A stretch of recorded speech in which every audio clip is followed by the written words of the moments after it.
राम राम दोस्तों, आप सभी का स्वागत है हमारे YouTube channel MEF mothers education family में।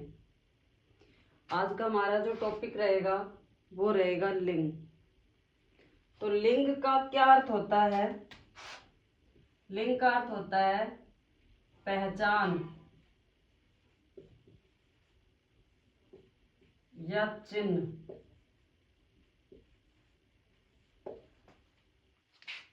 पहचान या चिन्ह यानी वे शब्द जो पुरुष या स्त्री जाति का बोध कराते हैं उन्हें क्या कहते हैं? लिंग कहते हैं। तो लिंग की परिभाषा क्या होगी? वे शब्द जो पुरुष या स्त्री जाति का बोध कराते हैं उसे लिंग कहते हैं। वे शब्द जो पुरुष तथा स्त्री जाति का बोध कराते हैं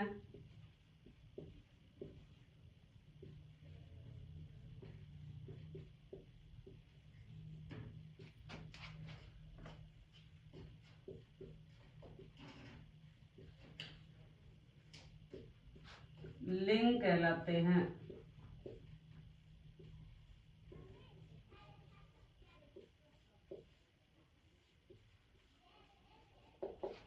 यानी वे शब्द जिनसे हमें पता चलता है कि ये पुरुष जाति से है या स्त्री जाति से है वो क्या कहलाते हैं? लिंग कहलाते हैं।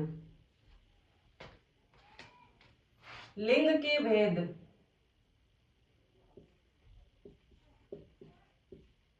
लिंग दो प्रकार का होता है।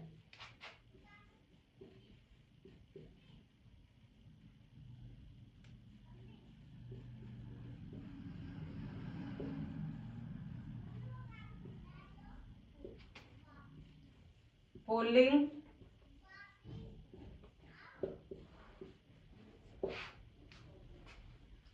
नंबर 1 पुल्लिंग और नंबर 2 स्त्रीलिंग।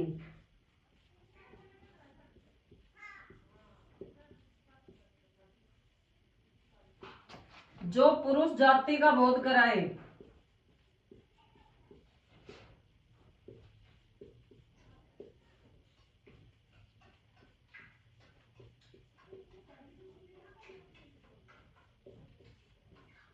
वो क्या कहलाता है? पुल्लिंग कहलाता है। और जो स्त्री जाति का बोध कराता है वो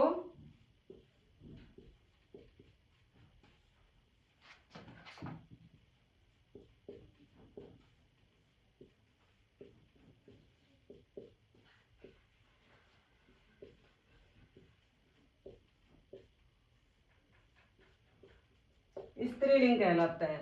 जैसे पुल्लिंग, पुल्लिंग का उदाहरण जैसे लड़का है तो इसका स्त्रीलिंग क्या हो जाएगा? लड़की।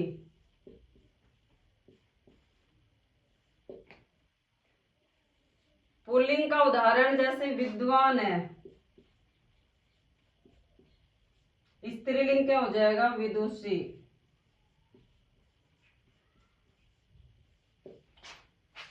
और भी उदाहरण ले सकते हैं समझने के लिए। तो जो शब्द वे शब्द जो पुरुष तथा स्त्री जाति का बोध कराते हैं लिंग कहलाते हैं। लिंग दो प्रकार की होती है, पुल्लिंग और स्त्रीलिंग। जो पुरुष जाति का बोध कराए वो पुल्लिंग होती है और जो स्त्री जाति का बोध कराए उसे स्त्रीलिंग कहते हैं। पुल्लिंग में जैसे लड़का पुल्लिंग का उदाहरण है, अगर इसका स्त्रीलिंग बनाएंगे तो लड़की हो जाएगा। विद्वान पुल्लिंग है, इसका स्त्रीलिंग बनाएंगे तो क्या हो जाएगा? विदुषी। अध्यापक है, पुल्लिंग है, स्त्रीलिंग क्या हो जाएगा? अध्यापिका। इसके बाद में आता है पुल्लिंग संज्ञा शब्दों की पहचान।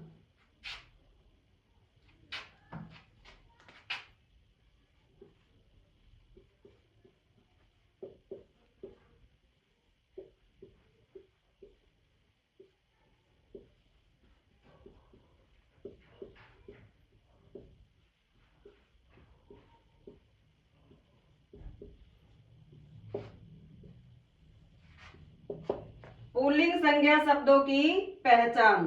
तो देखो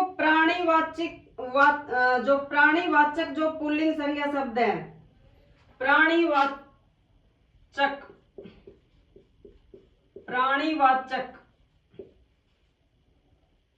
पुल्लिंग संज्ञा शब्द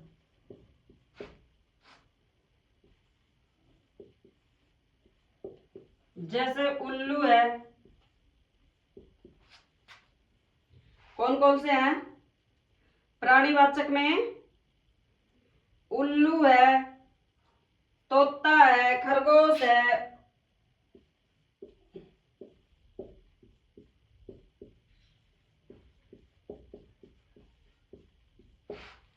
शेर, यानी कि जो पुल्लिंग शब्द से प्राणीवाचक है। और इसके बाद में आएगा अप्राणीवाचक पुल्लिंग संज्ञा शब्दों की पहचान। जैसे देशों के नाम है, देशों के नाम अप्राणीवाचक पुल्लिंग संज्ञा शब्द पुल्लिंग के अंतर्गत आएगा।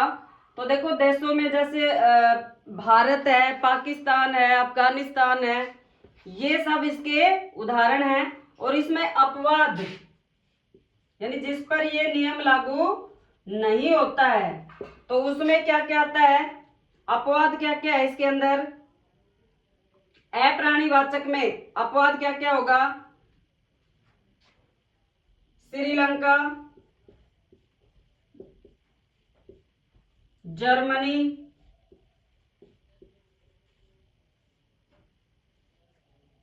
और इटली, और तुर्की, चिली,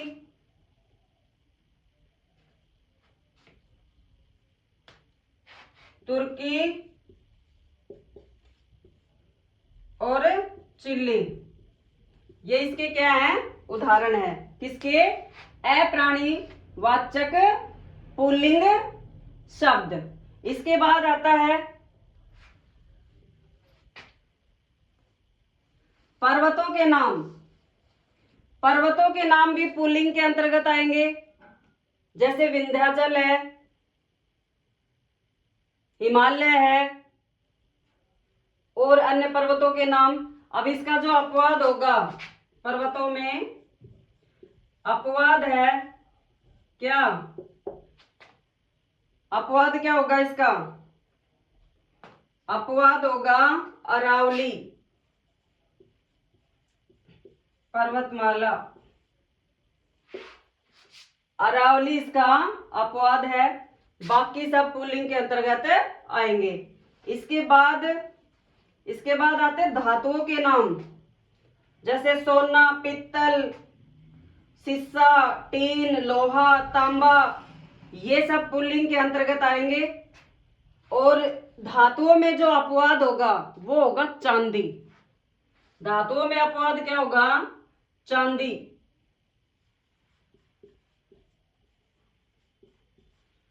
धातुओं में अपवाद चांदी होगा। इसके बाद आता है द्रव्य पदार्थों के नाम। जैसे तेल है, शरबत है, दूध है, पानी है, जल है, जूस है, ये सब द्रव्य पदार्थ हैं। किसके अंतर्गत आएंगे? ये पुल्लिंग के अंतर्गत आएंगे। तो द्रव्य पदार्थों में जो अपवाद होगा वो होगा, द्रव्य पदार्थों में चाय,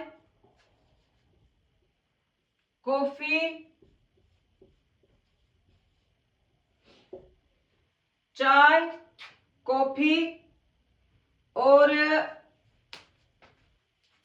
लस्सी, ये द्रव्य पदार्थों में अपवाद है जो स्त्रीलिंग के अंतर्गत आएंगे। बाकी सब किसके अंतर्गत आएंगे? पुल्लिंग के अंतर्गत आएंगे। इसके बाद आता है ग्रह और तारों के नाम।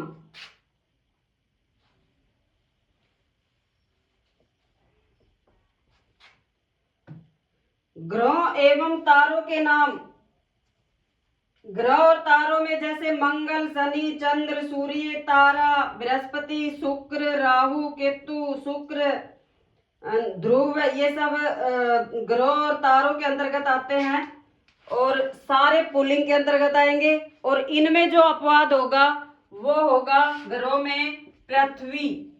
पृथ्वी स्त्रीलिंग के अंतर्गत आएगी। तो ये किसका अपवाद है? ग्रहों में। बाकी सब किस में आएंगे? पुल्लिंग में आएंगे। पृथ्वी इसका क्या है? अपवाद है। इसके बाद में मास और दिवसों में जैसे मार्च, अप्रैल, दिसंबर, चैत्र, जून, अगस्त, सितंबर, अक्टूबर, नवंबर, दिसंबर, ये सब पुल्लिंग के अंतर्गत आएंगे। और स्त्रीलिंग के अंतर्गत इसमें अपवाद क्या क्या है? जनवरी, फरवरी,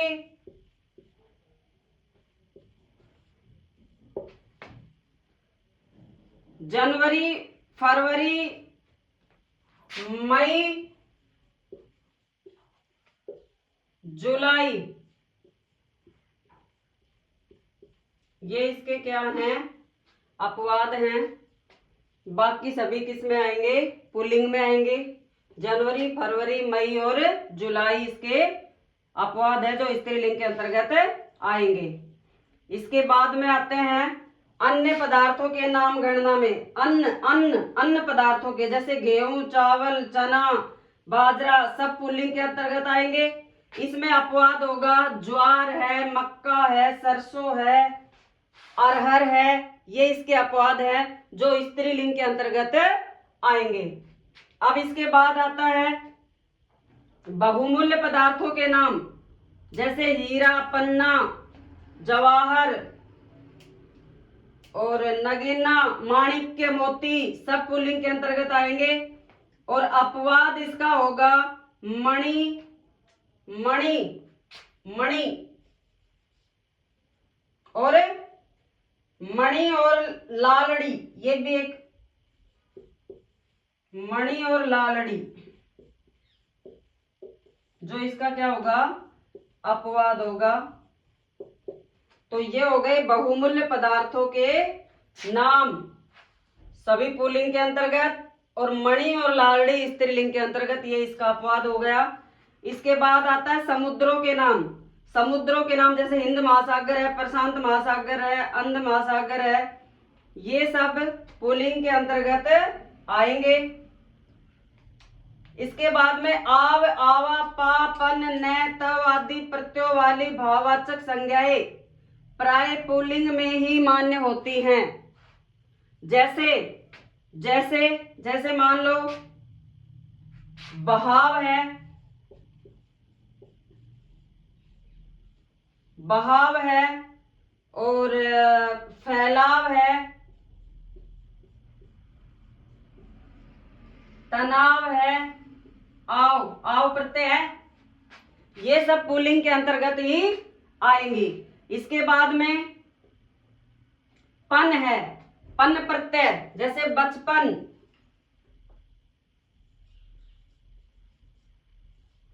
बचपन शब्द है, सीधापन शब्द है, तो ये भी किसके अंतर्गत आएंगे? पुल्लिंग के अंतर्गत ही आएंगे। इसके बाद है आवा, आवा प्रत्यय, आवा प्रत्यय, चढ़ावा, आवा प्रत्यय से शब्द बनेंगे चढ़ावा है, दिखावा है, पहनावा है, दिखावा, पहनावा, पुल्लिंग के अंतर्गत आएंगे। ये आवा प्रत्यय से निर्मित हो गए। इसके बाद आते हैं तव, त्व प्रत्यय, जैसे कवि में त्व प्रत्यय जोड़ेंगे तो कवित्व बन जाएगा, तो ये भी पुल्लिंग के अंतर्गत ही आएंगे। और पा प्रत्यय जोड़ने से, जैसे मोटा में पा प्रत्यय जोड़ दिया, मोटापा, बुढ़ापा, तो ये जो है पुल्लिंग के अंतर्गत आएंगे। अब इसके बाद में आय, आर, आस, ख, जय, तय, न, मैं, व, ना से अंत होने वाली जो संज्ञाएं हैं वो भी प्राय पुल्लिंग के अंतर्गत आती हैं। जैसे उदाहरण है अध्याय और उपाध्याय। अध्याय,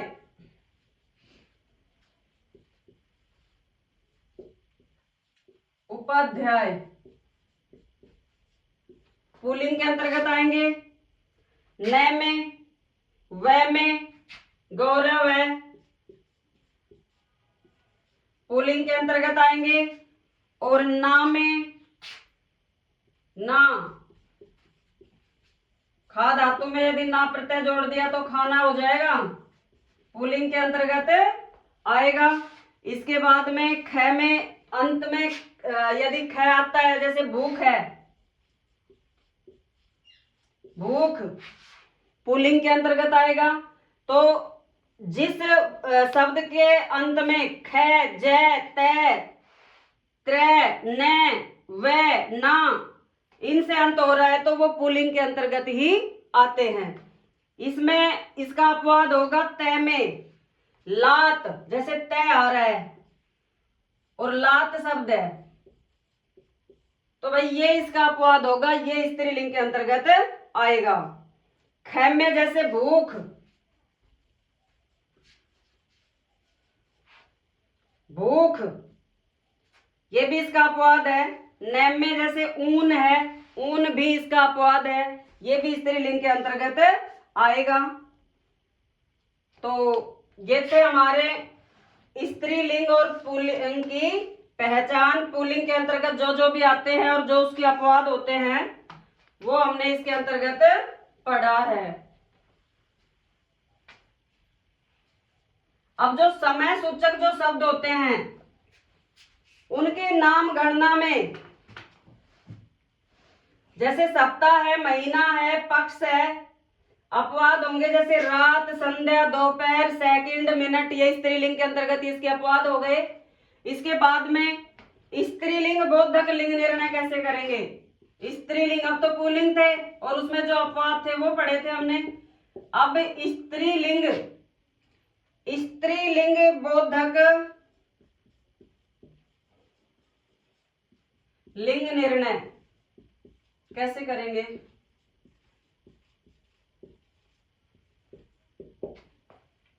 अब भाई स्त्रीलिंग में आते हैं नदियों के नाम। नदियों के नाम सभी किसमें आते हैं, स्त्रीलिंग के अंतर्गत आते हैं। नदियों में जैसे गंगा, यमुना, सरयू, ताप्ती, गोदावरी, रावी, व्यास, कृष्णा, कावेरी सभी जो है स्त्रीलिंग के अंतर्गत आएंगी। उसके बाद में आती है भाषाओं के नाम। भाषाओं के नाम भी स्त्रीलिंग के अंतर्गत ही आते हैं। अब भाषाओं में जैसे हिंदी, जापानी, अंग्रेजी, संस्कृत, जर्मन, पंजाबी, गुजराती, मराठी सभी भाषाएं, लैटिन।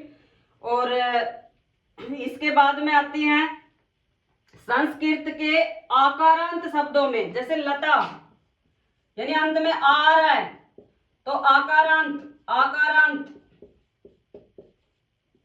अंत में छोटी ई आ रही है तो इकारांत। अंत में बड़ी ई आ रही है तो ईकारांत। अंत में ए आ रहा है तो अकारांत।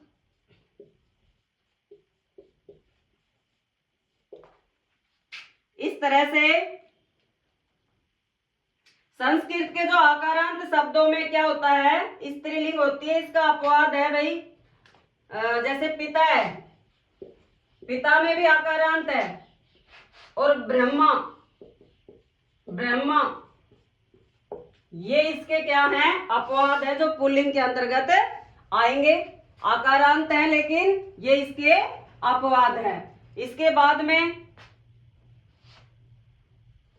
ईया शब्दों में जैसे गुड़िया, ईया शब्दों में बिटिया, सब में क्या होगा, स्त्रीलिंग होगा, स्त्रीलिंग के अंतर्गत आएंगे। उकारांत शब्दों में भी उकारांत, उकारांत शब्दों में भी जैसे बालू, झाड़ू, अपवाद आलू, आंसू, डाकू, भालू, ये इसके अपवाद हैं जो पुल्लिंग के अंतर्गत आएंगे। तो लिपियों के नाम हैं। लिपियों के लिंग निर्णय में जैसे देवनागरी, ब्राह्मी, रोमन, गुरुमुखी, अरबी, फारसी, ये सभी स्त्रीलिंग के अंतर्गत आएंगी। वर्णमाला के अक्षरों के निर्णय में छोटी और बड़ी और री, ये भी स्त्रीलिंग के अंतर्गत आएगी। बोलियों के नाम ब्रज, भोजपुरी, हरियाणवी, राजस्थानी, सभी स्त्रीलिंग के अंतर्गत आएंगी। और तिथियों के नाम में जैसे प्रथमा, द्वितीया, तृतीया, चतुर्थी, षष्ठी, अष्टमी, नवमी, दसवीं, एकादशी, सभी स्त्रीलिंग के अंतर्गत आएंगी। नक्षत्रों के नाम में रोहिणी, अश्विनी, सभी स्त्रीलिंग के अंतर्गत आएंगे। देवियों के नाम में दुर्गा, रमा, उमा, सभी स्त्रीलिंग के अंतर्गत आएंगे। और महिलाओं के नाम सभी स्त्रीलिंग के अंतर्गत आते हैं। लताओं के नाम ये भी स्त्रीलिंग के अंतर्गत आते हैं। तो ये था हमारा लिंग निर्णय। तो इस तरह से हम लिंग निर्णय कर सकते हैं। अब शब्दांत ए को आ में बदल करके हम स्त्रीलिंग बना सकते हैं। जैसे छात्र है, छात्र का इस शब्द का अंत किससे हो रहा है? ए, यानी ए है इसके अंदर, ए, तो इसका क्या हो जाएगा? आ में बदल करके हम स्त्रीलिंग बनाएंगे। जैसे छात्र का बन गया छात्रा, छात्र का क्या बन गया? छात्रा। और वान के स्थान पर वती बना करके, जैसे गुणवान शब्द है, गुणवान, इसका स्त्रीलिंग क्या हो जाएगा? गुणवती। तो वान का क्या हो गया? वती हो गया। वान का क्या बन गया? वती बन गया। और आइन प्रत्यय लगाकर भी हम स्त्रीलिंग बनाते हैं। जैसे चौधरी, चौधरी, चौधरी है, इसमें आइन प्रत्यय लगाएंगे तो शब्द हमारा क्या बनेगा? चौधराइन। क्या बनेगा? चौधराइन। तो आइन प्रत्यय लगाने से भी स्त्रीलिंग का निर्माण यहाँ पर हुआ है। इसी तरह से ए को ई में बदल करके, जैसे शेर है, ए है इसके अंदर, इसका क्या बन जाएगा? शेरनी। तो बड़ी में बदल गई। इसके बाद में आनी प्रत्यय लगाकर भी बनता है। जैसे देवर शब्द है, देवर है, इसमें इसका बन जाएगा देवरानी। देवरानी, यानी कि कौन सा प्रत्यय लगा है? इसमें आनी प्रत्यय लगा करके स्त्रीलिंग बनाया गया है। इसके बाद में आ को ईया में बदल कर भी बनाया जाता है। जैसे बूढ़ा शब्द है, बूढ़ा, बूढ़ा में आ है, जब हम इसका स्त्रीलिंग बनाएंगे तो बनेगा बुढ़िया। तो आ किस में बदला? ईया में। आ किस में बदला? ईया में। इस तरह से हम पुल्लिंग से स्त्रीलिंग बना सकते हैं। एक होता है जो शब्द पुल्लिंग और स्त्रीलिंग दोनों में ही आते हैं, उसे उभयलिंग कहते हैं। जो शब्द पुल्लिंग और स्त्रीलिंग दोनों में प्रयुक्त होते हैं उनको कहा जाता है उभयलिंग।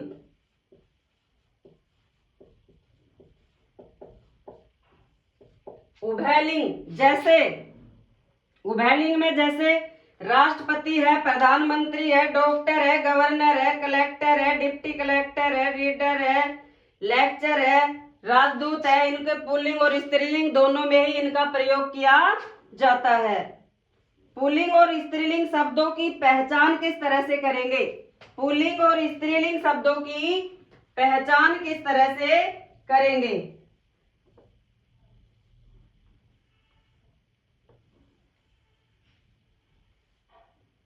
तो जिन शब्दों के साथ में अच्छा का प्रयोग होगा, अच्छा, वो पुल्लिंग, और अच्छी स्त्रीलिंग।